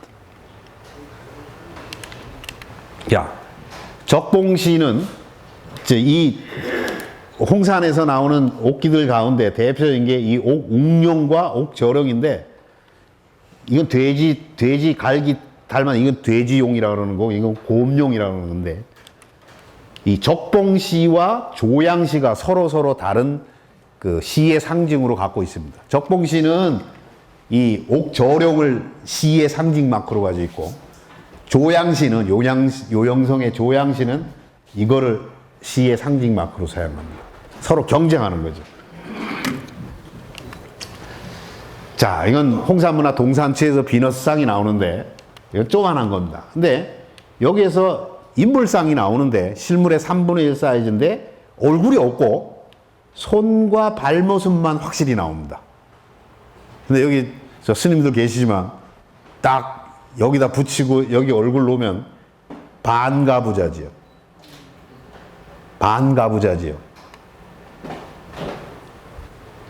별로 안 놀리시네. 한국 선도 문화의 기원이 홍산 문화에서 출발합니다. 저는 이미 그 책들을 쓰고 있습니다. 그게 박물관에 전시된 모습이고 손 모양이나 발모습 이거를 토대로 우화량 일지점 여신묘에서 여신들이 나오는데 여신이 인간의 실물의 3배짜리, 2배짜리, 1배짜리 여신이 한 6, 7개체가 나옵니다. 근데 거기에서는 이렇게 이게 여신 사당입니다. 여신 사당 이렇게 나오는데 한 20m 됩니다. 전체 길이가. 여신 얼굴이 이렇게 나왔어요. 눈동자는 옥으로 만든 겁니다. 흙으로 만든 얼굴에 눈동자만큼은 옥으로 꼭 단추처럼 반원으로 해가지고 이렇게 끼워 놓은 겁니다. 근데 얘는 얼굴만 나오고 손, 어깨 이런 것들은 다 파편으로 나와요. 그래서 아까 나온 동산치에서 나온 그 손발의 모습이 명확하게 나오잖아요. 그 두 개를 합친 게 이 모습입니다. 여신이 이렇게 모셨을 거라는 겁니다. 딱 명상 자세죠. 딱 반가부좌 틀고 있습니다. 자, 그래서 이거는 실제 복원된 모습이고, 그 여신묘에서 세배 여신, 주실에는 세배 여신이 있어, 인간 실물의 세배입니다.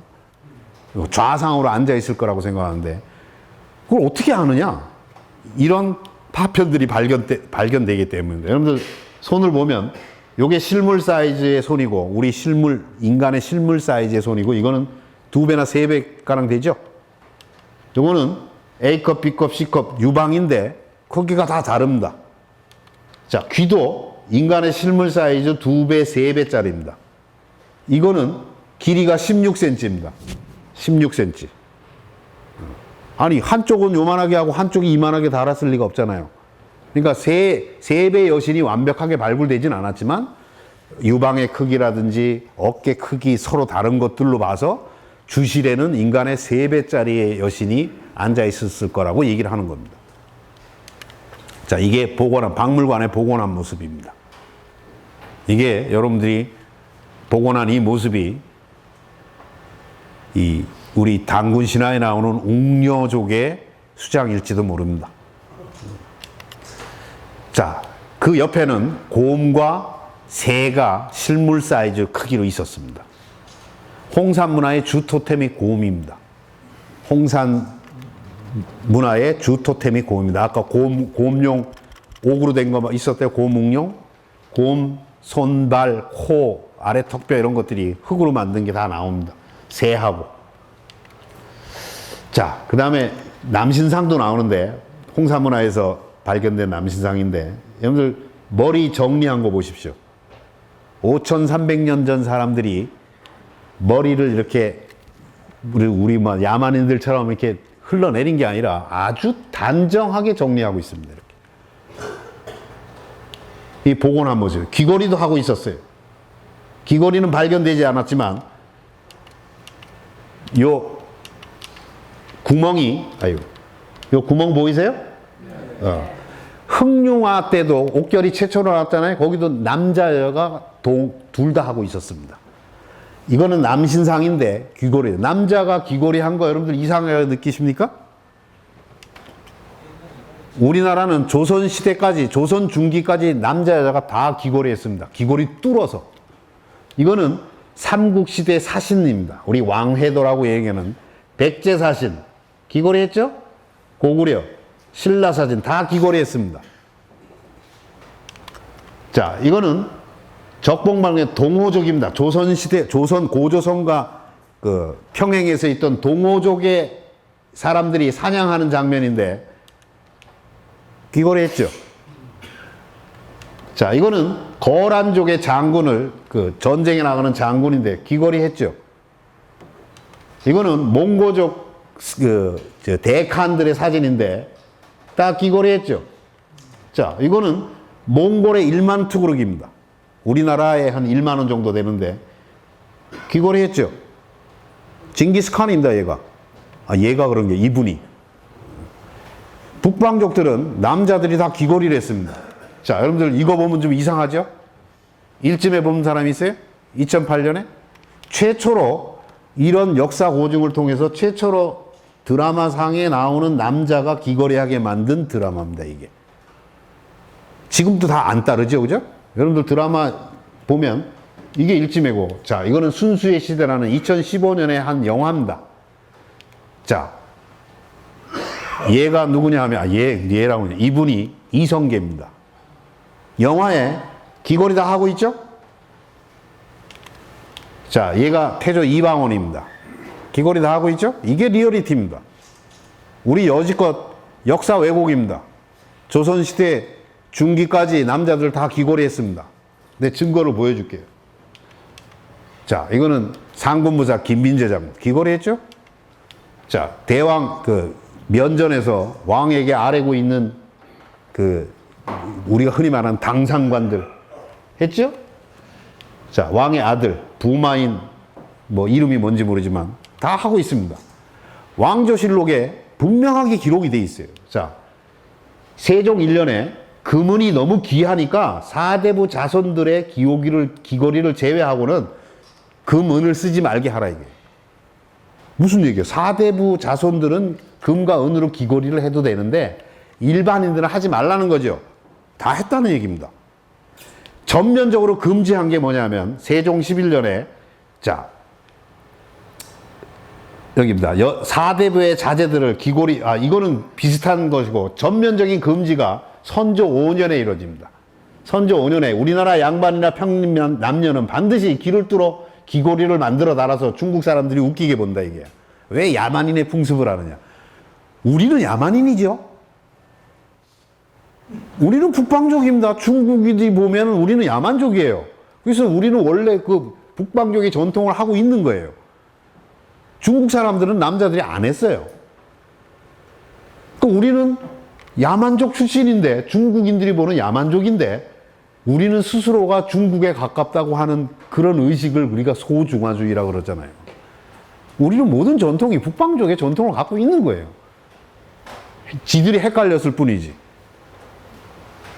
그러니까 이때 전면적으로 금지됩니다.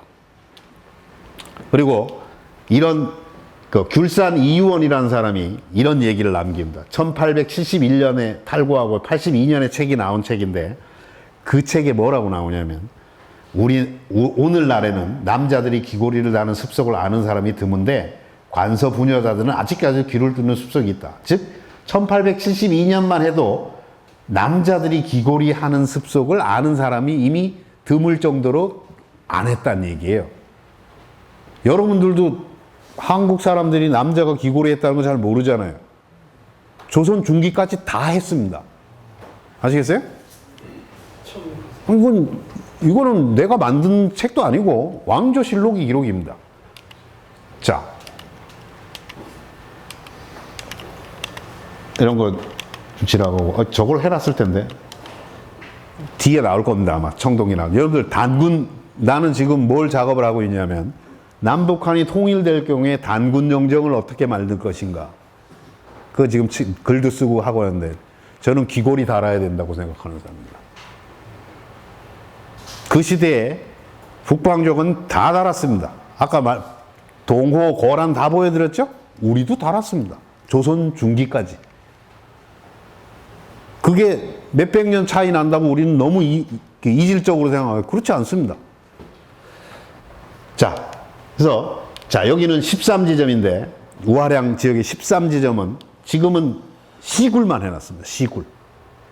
다 발굴이 안 됐어요. 근데 여러분들 이 크기를 감 잡아보세요. 같이 갔던 그 일행인데 이 주변에 다 돌이 쌓여 있죠? 사람이 요만합니다. 이거는 한 변이 최대면이 100m짜리 7층 피라밋입니다. 자, 기존에 이렇게 알려져 있는데 이거는 잘못 알려진 겁니다. 이영구 선생님. 이거 지금 발굴 과정에 시굴 과정에 제가 사진을 입수한 건데 이게 원형으로 돼 있죠? 원형으로 돼 있습니다. 기단석은 다 다듬은 돌로 돼 있고 이게 7층으로 돼 있어요. 그래서 제가 샘플로 추론해서 그린 그림입니다. 이렇게 7층 피라밋으로 돼 있어요. 한 변이 몇 미터라고요? 100m입니다. 상상이 됩니까? 한 변이 100m짜리 7층 계단식 피라밋을 만들었다는 게 5,500년 전에. 기존에 세계 최초의 피라밋은 우루와 이집트 상왕조 시절 거예요. 그게 언제까지냐면 최초가 기원전 26세기입니다. 기원전 2500 몇 년 이럴 때가 지금까지 발견된 가장 오래된 우루와 이집트 지역의 초기 피라밋은 전부 다 계단식입니다. 이거는요, 그거보다 1000년이 앞섭니다. 조만간에 피라미드의 기원에 대해서는 역사가 바뀌어야 됩니다. 이건 빼도 박도 못합니다. 발견된 걸 어떡합니까? 이거는 시굴 단계지만 이건 곧 발견합니다. 돈 무지하게 들어서 아직은 시굴만 하고 끝난 겁니다. 자, 이런 피라밋 적석총은, 즉 피라밋 형식으로 무덤을 만드는 거는 전 세계에서 홍산 문화가 처음입니다. 중원 지역에서는 하나도 없습니다. 그게 어디로 이어지냐? 백제로, 고구려, 고구려 여러분들 여기 많이 가봤죠? 산성하고 본 건 수천 개가 아직도 남아 있습니다. 전부 계단식 피라밋이죠.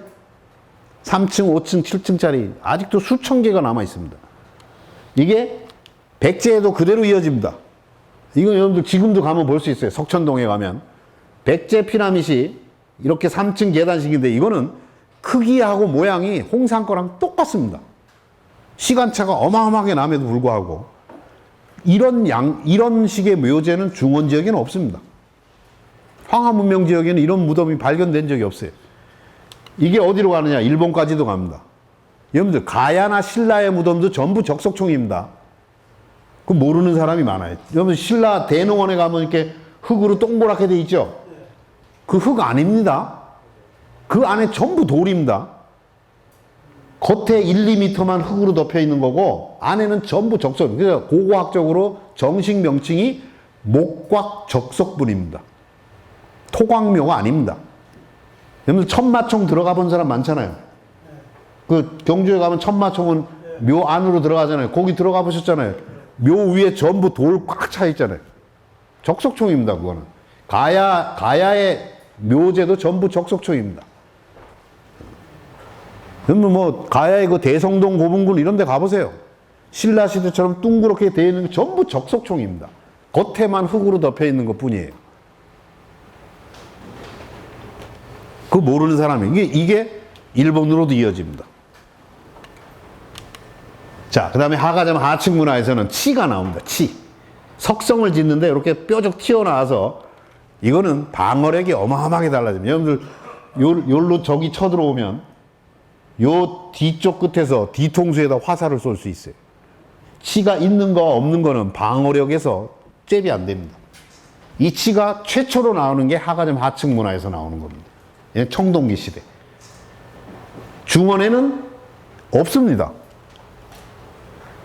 이게 어디로 이어지느냐? 고구려로 이어집니다. 고구려에는 자, 이게 국내성의 치입니다. 지금은 다 무너졌지만 이렇게 치가 불뚝불뚝 나와 있죠? 자, 이거는 백암산성의 치입니다. 이렇게 튀어나와. 이런 치가 고구려 때 당시도 고구려에서만 있었어요. 중원에는 없었어요. 그래서 고구려가 700년이 넘게 단독 그 왕국을 유지할 수 있는 겁니다. 수나라, 당나라 우리 백만대군 뭐 싸운 얘기 많이 듣잖아요? 백만대군은 왜 어떻게 이겨내요? 고구려 성은 그대로 남아 있습니다. 너무너무 튼튼하게. 이건 뭐 시간이 없어서 다 못하지만. 그리고 이 치를 갖추고 있다는 건 일반적인 성과 전혀 성격이 다릅니다.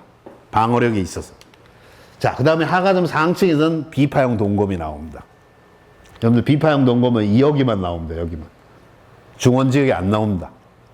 요새 산동반도 일부에서 한두 개 나오는데 북경 지역에서 한두 개 이렇게 나오는데 하여간 우리가 말하는 전통적인 동이강역 이외에는 비파형 동검이 안 나옵니다. 그래서 많은 우리 교과서에서도 그렇고 이 동이족의 분포 지역과 비파형 동검의 분포 지역과 고조선의 영향권을 거의 일치하는 걸로 봅니다.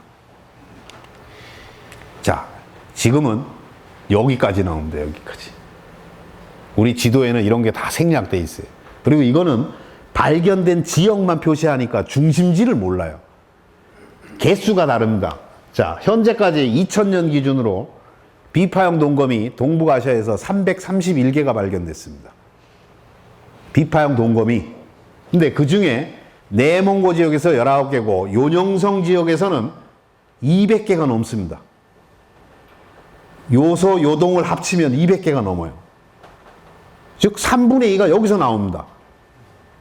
우리 분포도 볼 때는 그냥 점만 찍혀 있으니까 막 대충 비슷하게 나오는 것 같이 느껴지잖아요. 그렇지 않다는 거예요. 한반도 지역에는 한반도 남북한 다 합쳐야 75개뿐이 안 나옵니다. 남북한 다 합쳐서 320개 중에 331개 중에 220개 가량이 220개가 넘네. 226개 거의 3분의 2가 요동 요소 여기서 나오는 겁니다. 그러니까 비파형 동검의 중심지를 고조선으로 비정한다면 고조선의 중심지가 어디냐는 겁니다. 어떻게 평양으로 내려옵니까? 자, 이거는 또 다른 방증 자료입니다. 이거는 점 하나가 청동기 유적지를 표시합니다. 내몽고 자료와 요녕성 자료가 달라서 제가 이 포토샵으로 합치느라고 하루 종일 걸렸는데 실력이 없어가지고. 자, 여러분들 이게 청동기 유적이 압도적으로 밀집되어 있죠, 여기에. 안 느껴집니까? 다른 데랑 잽이 안 되잖아요. 여기 수를 헤아릴 수도 없어요. 바글바글. 여기는 청동 비파형 동검의 거푸집도 수십 개가 발견됩니다. 여러분들 거푸집이 하나 발견된 거하고 청동기 비파형 동검 10개 발견된 거하고 안 바꿉니다. 거푸집이 발견됐다는 건 거기서 생산했다는 거예요.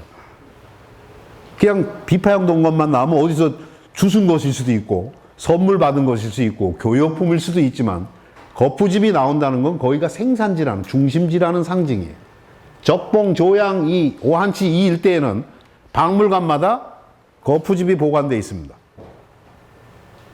3분의 2가 다 여기서 발견된 거예요. 331개 중에 3분의 2가 전부 여기서 발견된 거예요. 그러니까 우리가 고조선의 중심지나 이런 거는 문헌 기록이 없으니까 이런 고고학 자료를 활용할 수밖에 없다는 거예요. 자, 예를 하나 드릴게요. 조양시에 있는, 조양시에서만 100개 이상의 비파형 동검이 발굴됐는데, 조양시 박물관에 가면 이 전시 박스 하나에 비파형 동검이 21개가 전시되어 있습니다. 아무도 안 놀래지요, 또. 우리나라 박물관에 가면요, 비파형 동검 하나 나오면요, 이따만하게 해가지고 막 설명 붙이고 하나에, 여기는요, 박스 안에 보여드릴게요. 자, 지금 요거를 제가 하나씩 찍은 겁니다. 자, 씌워보세요, 궁금한 사람. 그리고 그 비파형 동검과 함께 공반 출토되는 투구와 갑옷을 입혀서, 장화를 입혀서 들고 있는 장군상을 복원해놨어요. 이게 단군입니다. 비파형 동검 시대가 군장이 단군이었다면 단군의 또 다른 모습은 저런 모습입니다. 여러분들이 갖고 있는 단군 모습이 뭔지 알아요? 맨날 이거죠. 여러분, 세상에 단군 고조선 시대에 풀떼기로 옷에 입었을 것 같으세요? 이거는 정말 옛날에 기원전 2300년 그럴 때는 뭐 문명도 없었을 거라고 할 때 만든 그림이에요. 저건 폐기돼야 됩니다. 지금도 현재 정부 공인이 2개입니다. 대종격과하고 헌정외과인데 지금은 대부분 헌정외과를 씁니다. 근데 아직도 이건 정부 공인입니다. 북한도 마찬가지입니다. 북한도 대종교 계통 사람들이 넘어가면서 이거를 표준 영정으로 만들고 당군등 만들면서 얘네들도 이제 풀떼기 없앴어요. 풀떼기 당연히 없애야 됩니다. 그때는 원시 시대가 아닙니다. 풀떼기로 거죽같이 이렇게 입는 그런 시대가 아닙니다. 자, 당군이 어떤 모습일까? 여러분들 이런 당군을 우리는 상상이나 해봤어요? 맨날 비파형 단검에 대해서 고조선의 상징 유물이라고 얘기를 하는데 당군을 그릴 때 항상 이렇게 그린다. 근데 이것도 좋다 이게야. 이게 평상복 입고 할 때 이렇게 하는 거 좋다 이게야. 맨날 이러고 있었냐 이게야. 전시회는 이렇게 입격있죠. 근데 이런 걸 우리는 상상해 본 적이 있는 얘기예요. 비파형 동검이 나올 때 동반되는 구물이 이 투구와 이런 갑옷과 이런 장화가 같이 나오는 겁니다. 난 이거 보고 깜짝 놀랐어요. 우리나라 어느 박물관에도 난 본 적 없어. 물론 얘네들은 뭐 서주시대의 뭐 장군의 모습 이렇게 해놨지, 자기네들은. 이런 상식을 바꿔야 됩니다. 난 그래서 남북한 통일이 되면 당군 영정에 당연히 이런 거는 없어져야 되고, 이런 모습이 돼 뭘 걸어야 된다고요? 옥결이 걸어야 돼요, 옥결이. 금도 아니고, 기원전 2000년 되면 당연히 옥결입니다. 그래야 중국과도 차별화가 됩니다. 중국에서는 남자들이 귀걸이 하지 않았습니다. 북방족의 독특한 특징입니다. 우리는 그 전통을 북방족 출신이기 때문에 조선 중기까지도 계속 이어왔다는 거예요. 근데 그거를 쪽팔리다고 생각하고, 야, 우리가 야만인의 풍습을 왜 하고 있냐? 우리 야만인이잖아. 자기네들이 야만인인데, 중국의 눈으로 보면 야만인인데 북방족들은 그게 소중화 의식이라는 거예요. 근데 네. 지금 우리가 오아래 저기 2007년에 나하고 같이 가서 네. 우리가 사진 다 가는데 적봉 가서 설명도 심해요. 그런데 이제 어떠냐면 이제 결상이 시켜 이렇게 남자 목걸이 그걸 어떻게 아니 저 비도 그 수안걸 갔다가 그때 거기도 이영석 박사 살았을 때 같이 가봤거든. 네. 안도라에서 나왔는데 이게 팔촌에서 나온 거란 말이야. 여수 박물관이 이게 있어요. 네. 있고. 그래서 내가 그 2박 3일을 들고 다니면서 이제 남해안 쪽에 많이 있습니다. 옥결이 네. 신석기 우리나라에도. 이게 이제 그 이집트의 그 문명사에서 보면 포로를 잡아가지고 말이야. 뭘 잡아요? 포로. 예. 이집트의 역사를 보면. 근데 이 나일강 유역의 그 문명사지. 그걸 내가 그 서양사 보면서 그 연구를 조금 해봤어요. 그때. 내가 독일 문헌대학에서 철학박사학위 받기 전에 그걸 갖다 교수가 교학과목을 들었는데 한 2년간 같이 생각해봤는데 이 귀걸이는 뭘 표시하냐면 노예를 말이야. 노예 표시라는 거예요. 충성을 표시한다는 거예요. 이게 그건 뭐 서양 사람이 그렇게 생각했지는 모르지만 네. 동양에서는 아니에요. 전혀 달라요. 지도자들만 할 수 있습니다. 그러니까 그거는 뭐 문화적으로 다른 거죠. 문화적으로 다른 그건 어쩔 수 없어요. 왜냐하면 아까 신상에도 다 나오잖아요.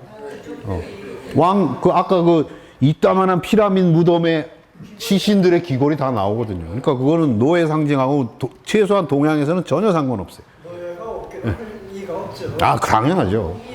아니 근데 서양에서 이렇게 나온다니까. 서양 해석이 다르죠. 해석이. 뭐 그거야 뭐 하여간 서양하고는 노예 상징은 전혀 아닙니다. 아까 신상에서도 내가 보여드렸고 또 거대한 적석총 안에 그 어마어마한 그 옥기들 많이 나오는 그 사람들 다 귀걸이 끼고 있습니다. 그래서 자 역사 관련 공정을 제가 몇 개 소개하는데 자 하상조 단대 공정은 간단하게 얘기하면 하상조 시대의 설립연도와 멸망연도를 딱 정하는 겁니다. 그래서 지금은 공식 입장입니다. 하나라는 기원전 2070년에서 1600년, 1600에서 1046년. 주나라는 뭐 옛날부터 이건 알려져 있어요. 기록이 명확하니까. 이 하나라, 상나라에 대해서는 기존에 한 20개 이상의 가설이 있었는데 그걸 딱 정리했어요. 이걸 왜 했게요? 그 이전을 얘기하기 위해서. 하상조 이전을 얘기하기 위해서 얘네부터 연대를 통일해 놓는 겁니다. 지금은 이게 국가의 공식 입장입니다. 그 다음에 그걸 하기 위해서 얘네들은 17개의 이 하상조 시대의 도움 유적들을 전체 재발굴합니다. 5년 동안. 돈 무지무지 드는 겁니다, 이게.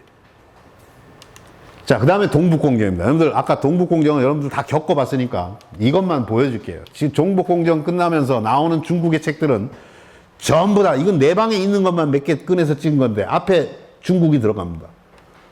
옛날에 그냥 고구려 연구 이렇게 했는데, 앞에 전부 다 고대 중국 고구려. 그냥 고구려가 아니라 중국 고구려다, 이게.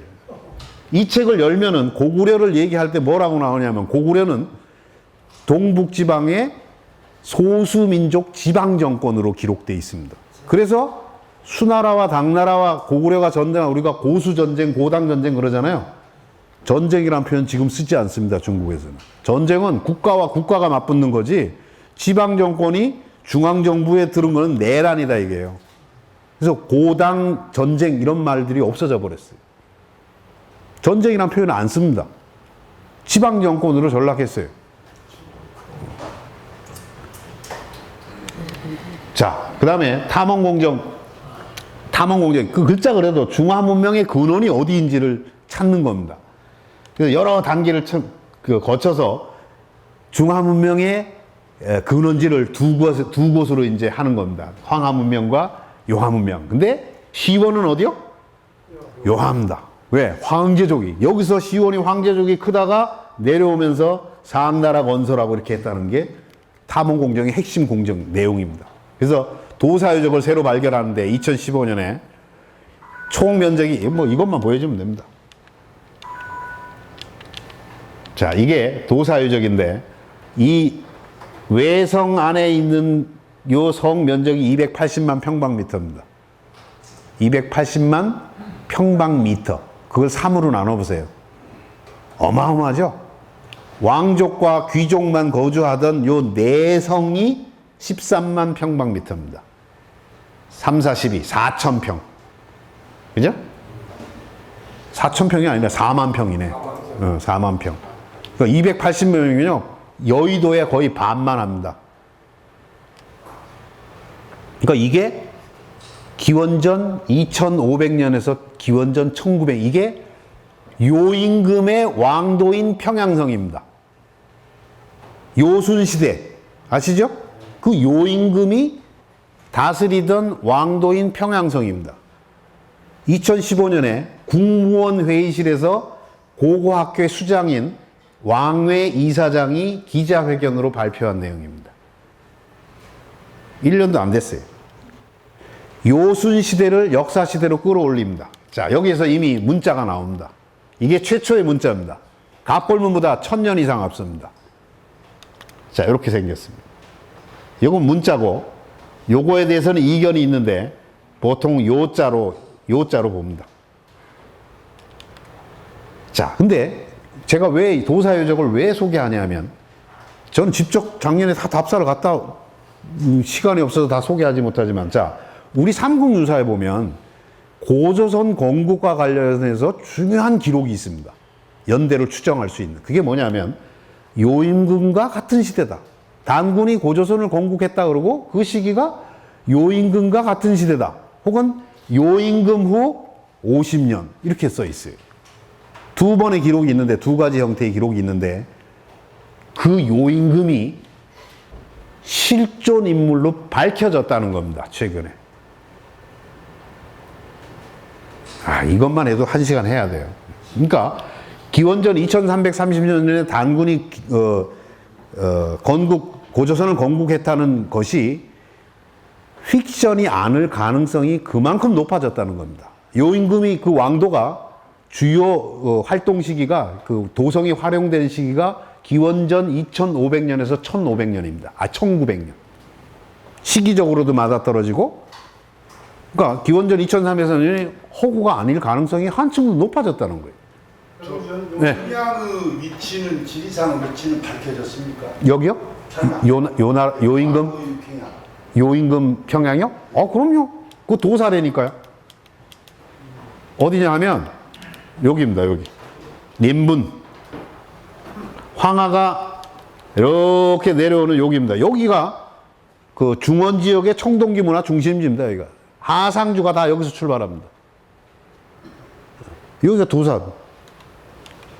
그 도사에 가면 요도 평양이라는 문구가 다 써 있어요. 그러니까 도사유적이면 도사유적이 있는 시가 인분시인데, 인분시의 중심 두수가 요도구입니다.